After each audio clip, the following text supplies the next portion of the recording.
Thank you very much to Dumisanglovu for that business update. Well, let's take you now beyond our borders. U.S. civil rights activist Reverend Jesse Jackson has died at the age of 84. He rose to prominence in the 1960s as a leader in King's Southern Christian Leadership Conference.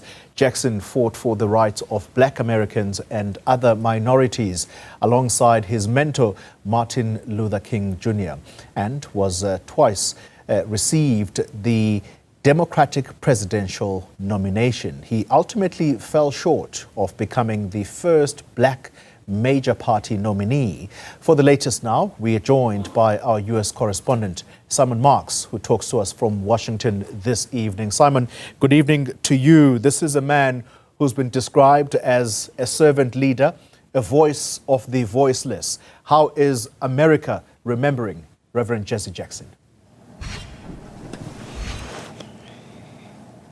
Well, remembering him to a considerable degree here today, Xoli, as you can imagine, this is a dominant story on America's news channels. And indeed, tributes have been paid from unlikely quarters, including the President of the United States, Donald Trump. And he normally does not pay tribute to people from the other side of the political aisle here in the United States, or figures unless he truly has something positive to say about them. And the president taking to his own social media account today to say of the Reverend Jesse Jackson, "I knew him well long before becoming president. He was a good man with lots of personality, grit, and street smarts. He was very gregarious, someone who truly loved people." And the president goes on to say that even though he is often, he says, falsely accused of being a racist, it was always my pleasure to help Jesse along the way. And he says that he provided office space for Jesse Jackson's Rainbow Coalition for many years in the Trump building on Wall Street in New York. We're also, of course, hearing from other civil rights veterans and leaders here in the United States. The Reverend Al Sharpton has taken to his social media account to say that Jesse Jackson kept the dream alive and taught young children from broken homes like me that we don't have broken spirits. And the Reverend Al Sharpton there really pointing to the extraordinary nature of Jesse Jackson's American journey. Born in 1941 in South Carolina to a teenage mother. His father was married to another woman. He was raised by his mother, felt a tremendous sense of shame about that as a young man, given the social mores of the time, entered the theological seminary to become an ordained Baptist minister. His studies, though, got interrupted by his activism in the civil rights movement. He participated in the March on Selma in 1965, an absolutely landmark moment in the history of America's struggle for civil rights. 3 years later, he did become ordained as a Baptist minister in June of 1968, and just 2 months after that, he was standing on the balcony of the Lorraine Motel in Memphis alongside the Reverend Martin Luther King when an assassin's bullet brought the life of Martin Luther King to an early end. And in many ways, when you look back at Jesse Jackson's life, you can see that he served as a bridge between Dr. Martin Luther King's leadership of the civil rights movement, terminated as it was by that assassin's bullet in 1968, and the election in 2008 of Barack Obama as America's first Black president. And Jesse Jackson was on hand in Grant Park in Chicago the night that Barack Obama laid claim to the presidency. And we're seeing again and again on American television here today those pictures of tears in Jesse Jackson's eyes as he watched Barack Obama make that victory speech. Now, Jesse Jackson would have been the first to say that America's struggle to bring about equality, to deliver on the victories that the civil rights struggle was battling for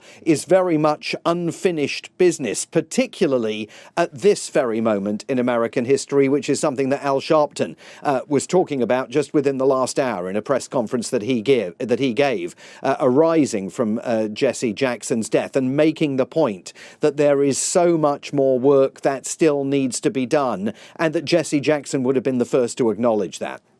Well, Simon, I can tell you that there has been no shortage of speeches, or should we say tributes, to Reverend Jackson, not least from South Africa, because in this country in the year 2013, President Ramaphosa making the point today of reminding South Africans that Reverend Jesse Jackson was awarded South Africa's National Order of the Companions of OR Tambo, and this is in silver for dedicating his life to the challenges of society.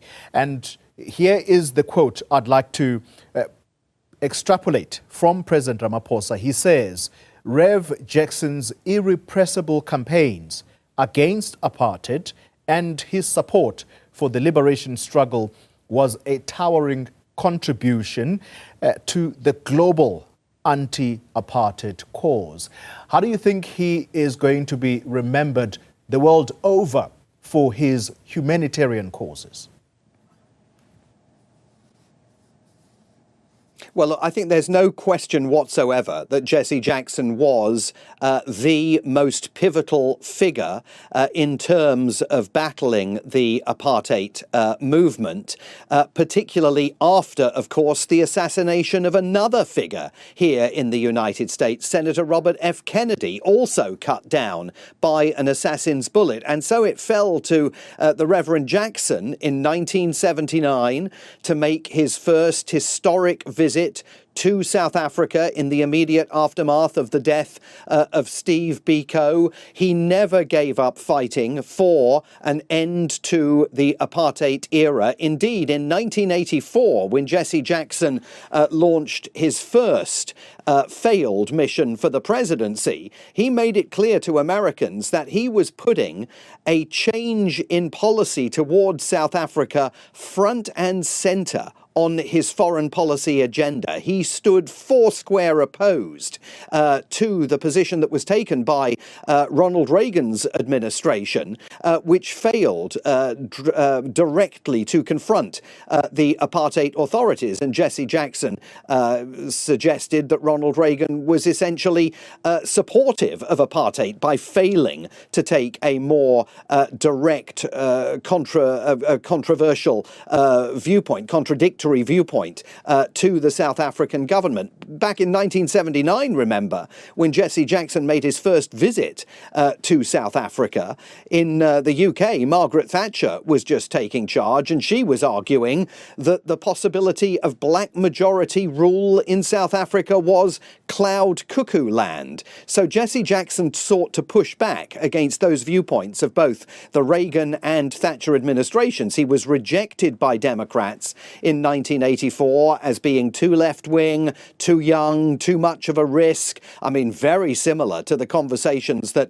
many left-wing progressives are finding themselves mired in now with the Democratic Party as a younger generation seeks to grab the steering wheel of the party for the 2028 presidential election in this country. He tried again in 1988, made that clarion speech at the 1988 Democratic Convention, Keep Hope Alive, speaking directly to young voters in the projects, in the public housing projects across the United States, making it clear that he was going to be the candidate for them to begin the process of turning their lives around. Again, rejected by the Democratic Party for that presidential nomination. He battled throughout his life for Palestinian rights. In 1984, his presidential bid was undone. 2021, partly as the result of an anti-Semitic comment that he made to a television interviewer in New York. That was one controversy that dogged his political career. But in terms of that focus on South Africa and the importance of the role that he played in saying to the body politic in this country, you need to do a lot more than you are doing to try and bring about change in South Africa. He was an irrepressible figure, and clearly in the aftermath of Robert F. Kennedy's assassination became the central player in terms of forging support for the anti-apartheid movement, for divestment on university campuses all over the country, and for tougher sanctions against the apartheid-era government. Simon Marks, thank you very much indeed tonight, reflecting on the life and times of activist, civil rights activist, Reverend Jesse Jackson.